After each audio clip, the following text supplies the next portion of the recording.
सद्गुरुदेव से प्रार्थना कि अपना आशीर्वाद भरा हाथ मेरे मस्तक पर रखें और माँ सरस्वती जी से निवेदन कि मेरे कंठ में विराजित हों ताकि मैं श्रीमद् भगवद गीता पाठ उचित उच्चारण के साथ कर सकूं। अध्याय 18वां, श्लोक 51, 52 और 53। आज बहुत अच्छा लग रहा है। आज हम और आप भगवद गीता के अंतिम पड़ाव की ओर बढ़ रहे हैं। किसी भी कार्य को उत्साहपूर्वक शुरू करना आसान होता है, लेकिन उतने ही उत्साह और मुस्कुराहट से कार्य को मुकम्मल मुकाम तक पहुंचाना चुनौतीपूर्ण लगता है।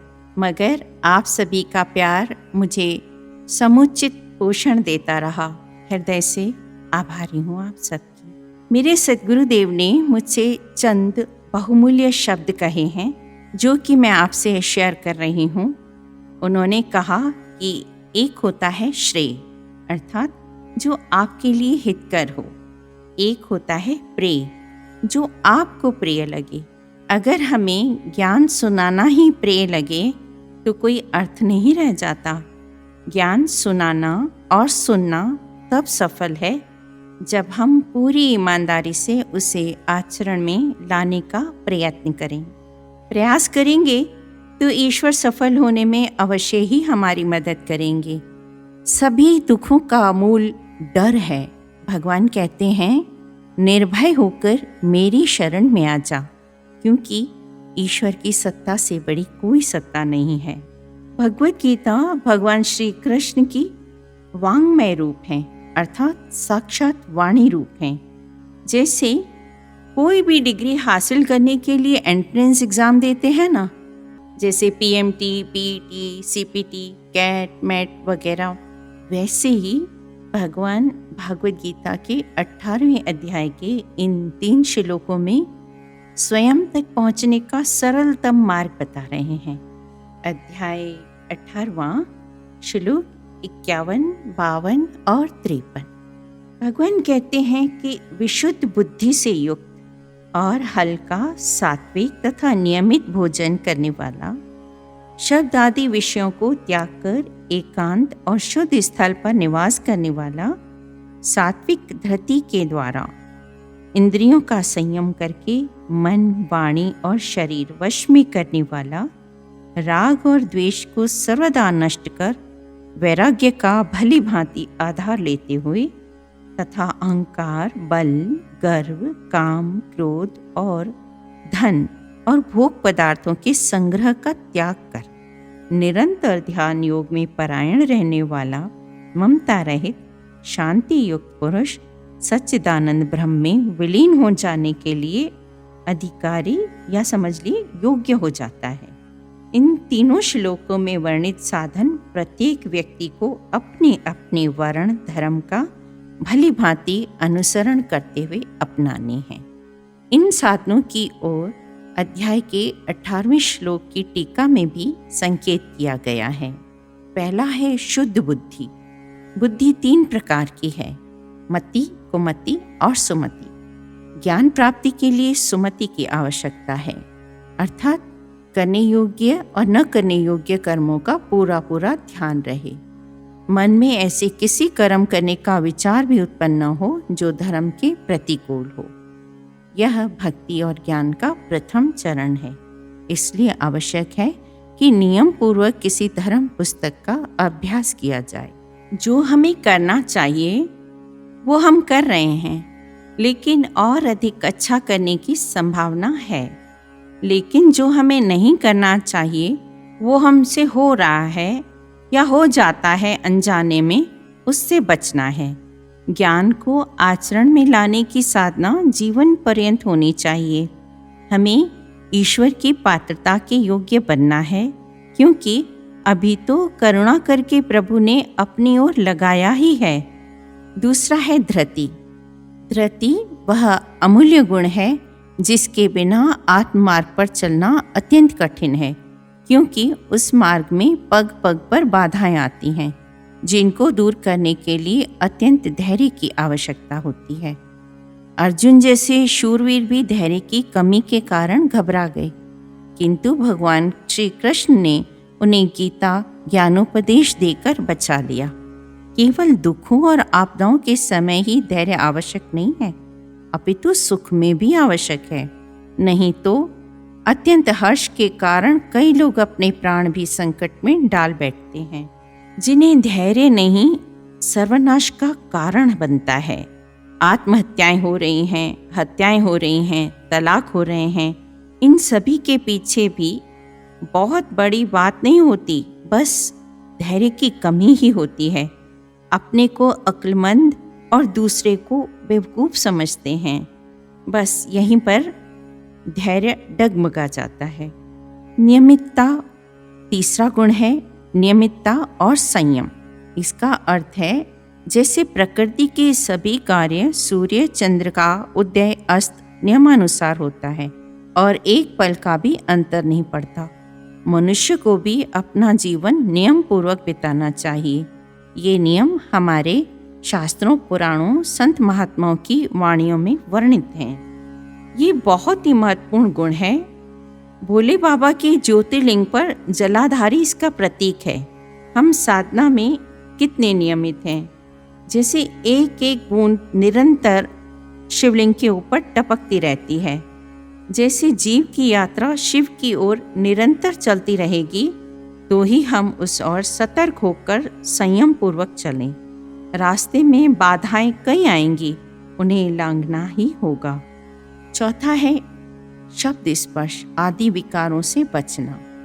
शब्द, रूप, रस, गंध और स्पर्श, इन 5 विकारों से बचना आवश्यक है। शब्द के पीछे पागल होकर हिरन उस पर मुग्ध होकर अपने को पकड़वा देता है। कामांध हाथी गर्त में पड़ी कृत्रिम कागज की हथनी को स्पर्श करने की चेष्टा में स्वयं भी गर्त में गिर जाता है और पकड़ा जाता है।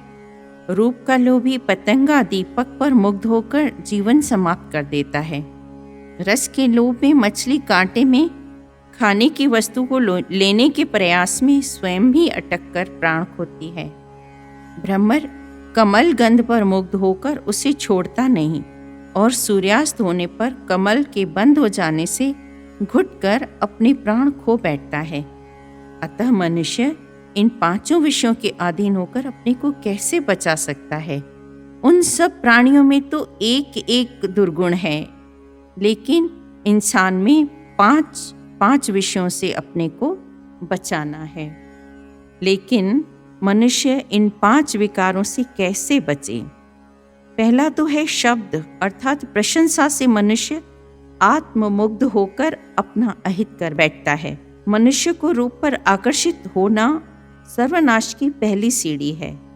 अतः रूप पर जब भी आकर्षित हो तो पूरी तरह से सजग हो जाए कि भाव कैसा है, किस भाव से देख रहे हैं। रस अर्थात सत्संग में रस 1 नंबर पे हो।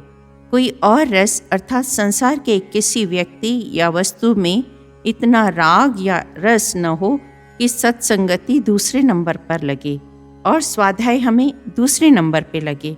हमें पहले नंबर पर सत्संग का रस रखना चाहिए। 5वां है राग द्वेष से रहितता। इसका अर्थ है कि सभी प्राणियों को समदृष्टि से देखना। जो यह जानता है कि सभी प्राणियों में परमेश्वर का निवास है, वही ऐसा कर पाएंगे। नाटक में जो अभिनेता अपना अभिनय उत्तम रीति से करता है, सभी उसकी वाह करते हैं, किंतु जो अभिनय में भूल करता है तो सब उस पर हंसते हैं। परमेश्वर ने भी हम सभी संसार रूपी रंगमंच पर अनन्य भक्ति का अभिनय करने के लिए यह मनुष्य रूपी चोला प्रदान किया है। अतः हमारे लिए भी उचित है कि उस अभिनय के सभी अंगों को अच्छी तरह से अभ्यास करके उत्कृष्ट अभिनय करें, अन्यथा हम भी मजाक का विषय बन जाएंगे। राग द्वेष का त्याग अभ्यास से ही संभव है। 6ठा है एकांतवास। यह आग्रह नहीं होना चाहिए कि स्थान एकांत हो, वेला भी एकांत हो। यथासंभव सारा दिन सांसारिक लोगों से दूर रहना चाहिए। 7वां है अल्पाहार। खान पान भी अल्प हो। वैद्यकीय सिद्धांत भी यही है कि आधा पेट भोजन से 1/4 भाग पानी से भरना चाहिए तथा 1/4 भाग श्वासों के लिए छोड़ देना चाहिए। 8वां है वाक संयम। न मुख से असत्य बोलना चाहिए, न कटु वचनों से किसी का मन दुखाना चाहिए। होश में रहें कि किसी को उद्वेग देने का कारण ना बने। यथासंभव कम बोलना चाहिए। जो कम बोलता है उसकी वाणी में शक्ति होती है। 9वां है शरीर और इंद्रियों का संयम, अर्थात मन वचन कर्म से अहिंसा का पालन करना चाहिए। 10वां है मन का दमन। मन से किसी का भी बुरा सोचना नहीं चाहिए। मन में कभी भी बुरे संकल्प विकल्प नहीं लाने चाहिए। और 11वां है ध्यान योग को धारण करना। नित्य प्रति ध्यान योग में प्रवृत्त रहना भी भगवत प्राप्ति के लिए आवश्यक है।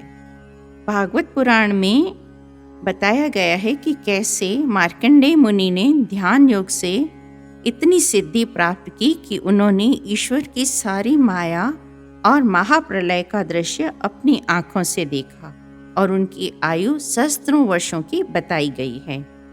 12वां है वैराग्य।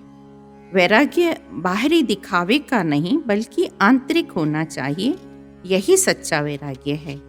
13वां है अहंकार, बल, विद्या और गुणों के अभिमान का त्याग। शारीरिक बल, बुद्धि, सांसारिक मान प्रतिष्ठा, पद, धन और पदार्थ, ये सभी संतों महापुरुषों के पास भी होते हैं, तो दुष्ट और आसुरी स्वभाव वालों के पास भी होते हैं। संत उनका सदुपयोग निराभिमानी होकर दूसरों की भलाई और अपने उद्धार के लिए करते हैं, किंतु दुष्ट और आसुरी प्रवृत्ति के व्यक्ति उनका उपयोग दूसरों को दुख और कष्ट देने के लिए करते हैं। 14वां है कामनाओं का त्याग करना। ब्रह्म ज्ञान की प्राप्ति हेतु कामनाओं का पूर्ण त्याग अनिवार्य है। 15वां है क्रोध का त्याग।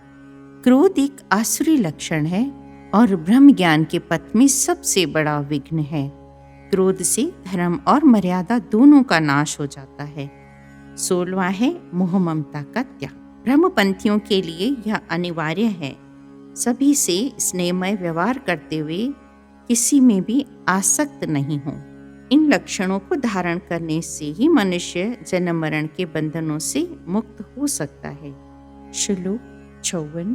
अब भगवान कहते हैं कि ब्रह्म स्वरूप अनुभव करता हुआ प्रसन्नचित योगी न तो किसी के लिए शोक करता है न किसी की कामना करता है। सभी प्राणियों में संभाव धारण करने वाला योगी मेरी पराभक्ति को प्राप्त करता है। भगवान का तात्पर्य है कि उपयुक्त 3 श्लोकों में वर्णित व्यक्ति जो अपने को ब्रह्म स्वरूप अनुभव करता है किंतु अभी तक जिसे ब्रह्मपद प्राप्त नहीं हुआ है, उसका चित्त अत्यंत शांत और प्रसन्न रहता है। संसार के कोई भी परिवर्तन उसे चलायमान नहीं कर सकते। अब प्राप्त की प्राप्ति और प्राप्त का अनुभव करना ही आत्मा का परिचय है। एक दृष्टांत से समझेंगे। एक व्यक्ति प्रतिदिन भांग पीता था।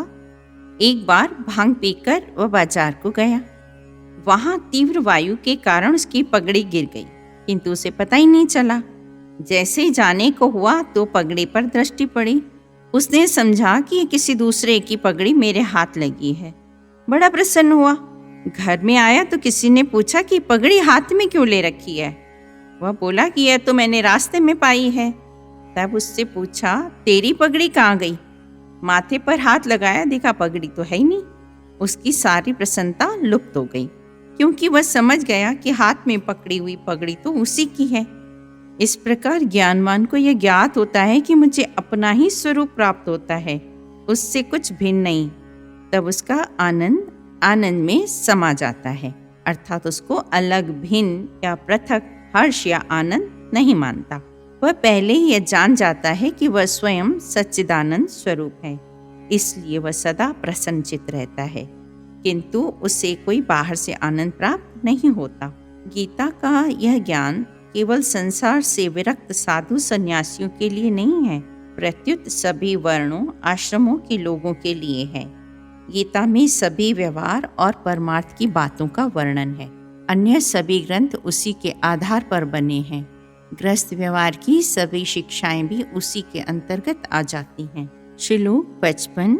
भगवान कहते हैं, भक्ति के द्वारा वह मुझ परमात्मा को मैं जो हूँ और जितना हूँ ठीक वैसे का वैसा तत्व से जान लेता है और उस भक्ति से मुझको तत्व से जानकर तत्काल ही मेरे स्वरूप में लीन हो जाता है। भक्ति से अंत में यथार्थ का ज्ञान हो जाता है और भक्त तथा भगवान का भेद मिट जाता है और तब दोनों एक हो जाते हैं। भक्ति करते करते भक्त यह जान जाता है कि वह स्वयं ही सब कुछ है और दूसरा कुछ भी नहीं है। श्लोक 56। मेरे परायण हुआ कर्म योगी तो संपूर्ण कर्मों को सदा करता हुआ भी मेरी कृपा से सनातन या अनादि अविनाशी परम पद को प्राप्त हो जाता है। भगवान कहते हैं कि ऐसा भक्त अपने सभी कर्म एक मुझ में ही समर्पित करता है। यदि वह भूल से भी कोई दूषित कर्म करता है तो जैसे गंगा नदी के पवित्र जल में नालों का दूषित जल भी गंगा जल के समान पवित्र हो जाता है, इसी प्रकार भक्त और भगवान के एक रूप हो जाने पर वह दूषित कर्मों के फल से भी मुक्त रहता है। भगवान इन श्लोकों में वचन देते हैं कि भक्ति से ही हम उनकी प्रसन्नता उपलब्ध कर सकते हैं। जैसे हम संसार में मालिकों अधिकारियों की प्रसन्नता पाने के लिए अनेक प्रयत्न करते हैं, किंतु अपने वास्तविक प्रभु की प्रसन्नता पाने के लिए कोई प्रयास नहीं करते, जिसके करने से हम स्वयं उसी का रूप हो जाएंगे। रावण कितना विद्वान शक्तिशाली बलवान राजा था, देवगण भी उससे डरते थे, किंतु श्री राम भक्त अंगद ने अपनी भक्ति के बल से उसी की सभा में उसे लज्जित कर दिया। उसने उसे मृत पिंड अर्थात मुर्दा कहकर संबोधित किया और कहा, हे रावण, मैं तो चाहता हूँ कि तुझे एक थप्पड़ मारकर सीधा कर दूं, तेरी लंका को उठाकर सागर में डुबो दूं और तेरे सभी सगे संबंधियों राक्षसों का संहार कर माता सीता को भगवान श्री राम के पास ले जाऊं। किंतु भगवान श्री राम जी की ऐसी आज्ञा मुझे प्राप्त नहीं है, परंतु यदि मैं ऐसा करूं भी तो उससे मेरा कोई पराक्रम नहीं है। तू तो पहले ही मृतपिंड है और मृतपिंड को मारने से क्या पराक्रम। तब अंगद ने उसे बताया था कि 14 प्रकार के व्यक्ति जीवित रहते हुए भी मृतकों के समान है। अंगद ने कहा, हे रावण, तू ही बता, इतने दुर्गुण तुझ में व्याप्त हैं, इसलिए जीवित होते हुए भी तू मृतक के समान है।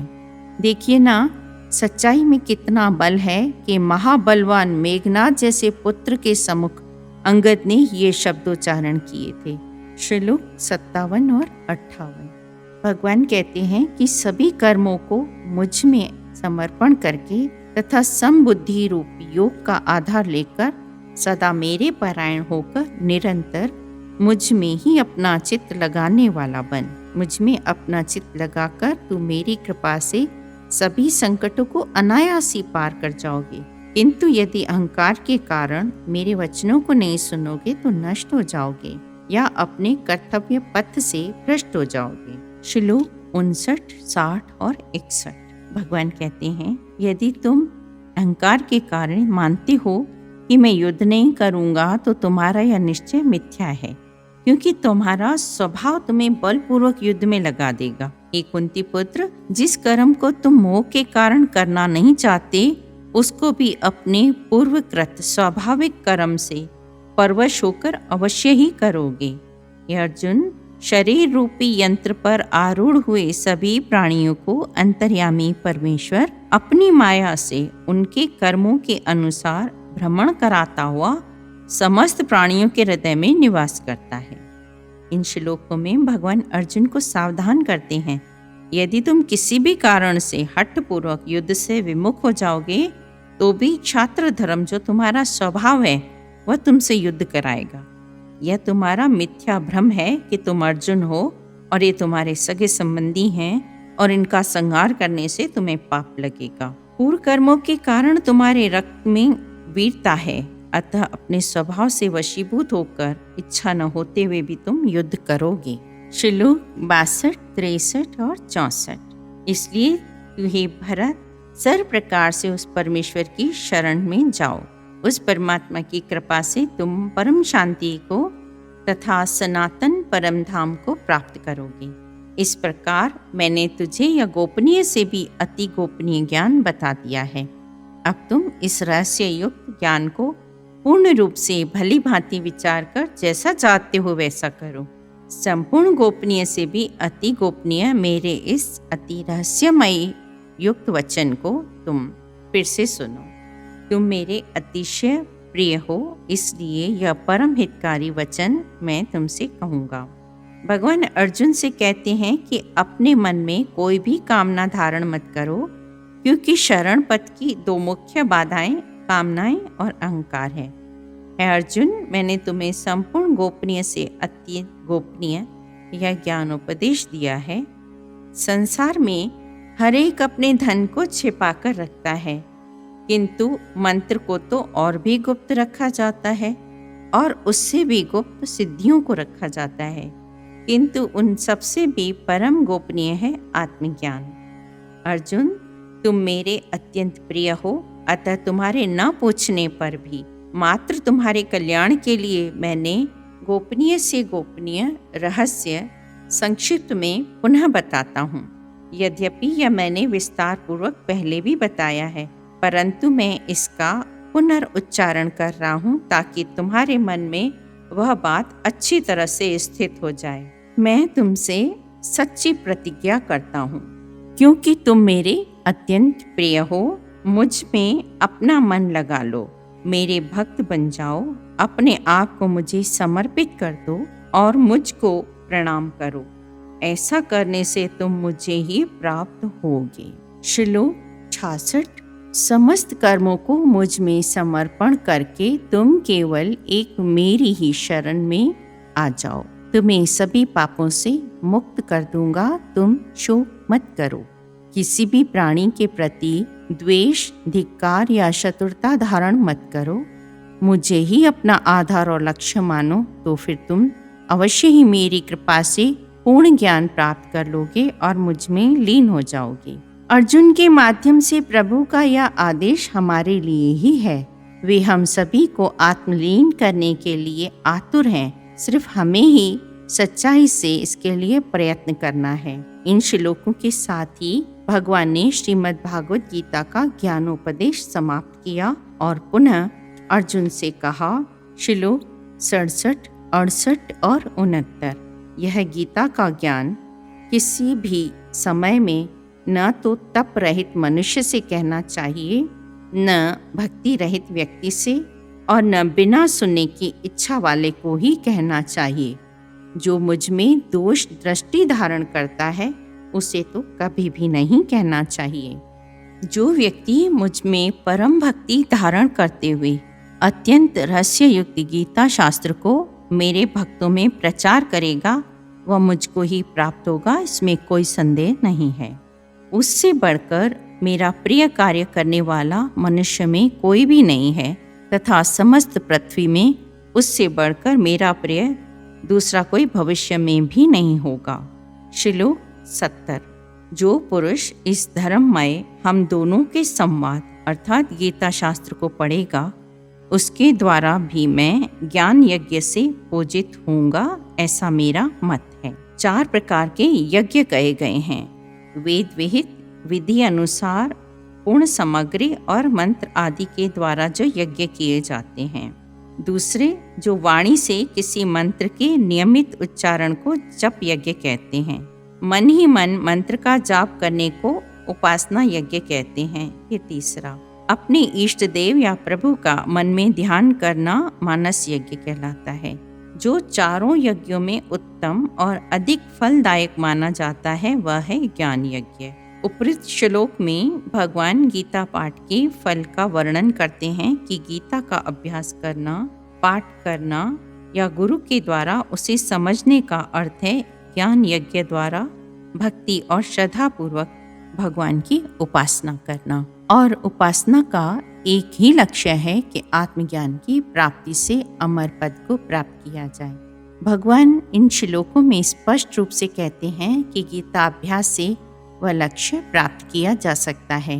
गीता को बिना समझे भी केवल उसका पाठ करना भी लाभदायक है, वह भी जप यज्ञ के तुल्य माना जाता है। श्लोक 71। जो व्यक्ति श्रद्धायुक्त और दोष दृष्टि से रहित होकर गीता का श्रवण मात्र भी करेंगे, गीता को केवल सुनेंगे, वह भी पापों से मुक्त होकर उत्तम कर्म करने वालों के लोगों को प्राप्त होंगे। इस श्लोक में भगवान और अधिक स्पष्ट रूप से बताते हैं कि यदि कोई स्वयं पाठ न कर सकता हो, किसी दूसरे के मुख से श्रद्धापूर्वक सुनता है, वह भी महान फल को प्राप्त होगा। श्लोक 72। ये पाठ, क्या इस गीता शास्त्र को तुमने एकाग्र चित्त से सुना? और हे धनंजय, क्या तुम्हारा अज्ञान जनित मोह नष्ट हो गया? अर्जुन उवाच। अर्जुन ने बोले, हे अच्युत, आपकी कृपा से मेरा मोह नष्ट हो गया और मैंने स्मृति प्राप्त कर ली है। अब मैं संशय रहित होकर स्थित हूँ और आपकी आज्ञा का पालन करूँगा। अर्जुन कहते हैं, अब मैंने अपने आप को पहचान लिया है कि मैं आत्मा हूँ, न कि शरीर। सभी साधनों का या शास्त्र के अध्ययन अभ्यास का एक ही उद्देश्य है, आत्म परिचय। जब आत्म परिचय हो जाता है तो माया का जाल टूट जाता है और तब कुछ करने को रह ही नहीं जाता। अर्जुन अब स्पष्ट रूप से कहते हैं कि हे भगवान, मैं अब आपकी आज्ञा का पालन करूंगा। मेरे मन में कोई संशय बाकी नहीं रहा। संजय उवाच। इस प्रकार मैंने वासुदेव और महात्मा अर्जुन का यह अद्भुत रोमांचकारी संवाद सुना। संजय इसलिए कहते हैं कि यह अद्भुत है क्योंकि यह योग और आत्मज्ञान विषयक है, जो मन को विस्मित करने वाला है। इस ज्ञान से परमात्मा से एकत्व स्थापित हो जाता है, इसलिए इससे अधिक विस्मयकारी अन्य कुछ हो ही नहीं सकता। श्लोक 75। महर्षि वेद व्यास की कृपा से मैंने इस परम गोपनीय योग को अर्जुन से कहते हुए स्वयं योगेश्वर कृष्ण से प्रत्यक्ष सुना है। संजय कहते हैं कि हे राजन, मुझे महर्षि वेद व्यास ने कृपा करके दिव्य दृष्टि और श्रवण शक्ति प्रदान की। उसकी सहायता से मैंने यह भगवान श्री कृष्ण के मुख से उच्चारित संपूर्ण उपदेश प्रत्यक्ष सुना है। कई लोगों के मन में यह शंका होती है कि युद्ध समय इतने अल्प समय में भगवान कृष्ण ने अर्जुन को इतना विस्तृत उपदेश कैसे दिया होगा। उन्होंने जो कुछ कहा होगा उसे अत्यंत संक्षेप में सुनाया होगा। वेद व्यास ने इसका विस्तार किया होगा, किंतु यह शंका निर्मूल है क्योंकि यह संपूर्ण संवाद संस्कृत में हुआ था।